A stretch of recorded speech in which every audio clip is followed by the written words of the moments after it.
দেখিস একদিন আমরাও। বছরের পর বছর ধরে এই কথাটাই বলে এসেছে প্রোটিয়ারা। এটা ছিল এক আশাবাদ, এক প্রতিজ্ঞা, এক অসমাপ্ত স্বপ্ন। আর আজ আজ সেই স্বপ্ন পূর্ণতা পেল। সে একদিন অবশেষে এলো। ক্রিকেটের মক্কা লর্ডসে ইতিহাস লিখে দিল দক্ষিণ আফ্রিকা। অস্ট্রেলিয়াকে 5 উইকেটে হারিয়ে প্রথমবারের মতো বিশ্ব টেস্ট চ্যাম্পিয়ন তারা। টেস্টে ফেরার 33 বছর পর বিশ্ব টেস্ট চ্যাম্পিয়নশিপের মুকুট উঠল দক্ষিণ আফ্রিকার মাথায়। প্রথম ইনিংসে মাত্র 138 রানে অল আউট, তবু কি অবিশ্বাস্য প্রত্যাবর্তন। চতুর্থ ইনিংসে 282 রান করে জয়।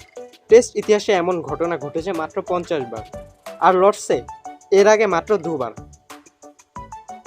এডেন মার্করাম এই বিজয়ের স্থপতি।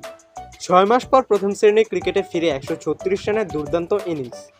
টেম্বা বাভুমার সঙ্গে তার 147 রানের জুটি ম্যাচের মোড় ঘুরিয়ে দেয়। হ্যামস্ট্রিংয়ের চোটে কষ্টে দৌড়ানো বাভুমাও খেলেছেন অধিনায়কোচিত ইনিংস। এই জয় শুধু একটা ম্যাচ জেতা না, এটা দক্ষিণ আফ্রিকার ক্রিকেট ইতিহাসে একটা অধ্যায় বদলে দেওয়া মুহূর্ত।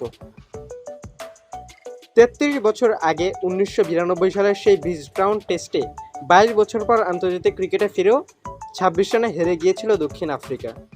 সেই হারের ছাপ, সেই চোকার ট্যাগ তাদের পিছু ছাড়েনি কখনো। বিশ্বকাপে চ্যাম্পিয়ন্স ট্রফিতে প্রতিটি নকআউটে ভেঙে পড়েছিল দলটি। 1998 সালে ঢাকায় হান্সি ক্রনিরের নেতৃত্বে নকআউট ট্রফি জিতেছিল তারা, কিন্তু সেটি তো বিশ্বকাপ ছিল না। 14 বার নকআউটে হারা দলের কপালে কখনো বিশ্ব চ্যাম্পিয়ন লেখা হয়নি আজ পর্যন্ত। কিন্তু আজ সব হিসাব বদলে গেছে। জয়ের শেষ রানটি নেওয়ার পর কাইল ভেরিনা উল্লাসে লাফিয়ে উঠলেন। ড্রেসিং রুমে কান্না, হাহাকার নয়, এবার সেই কান্না আনন্দের।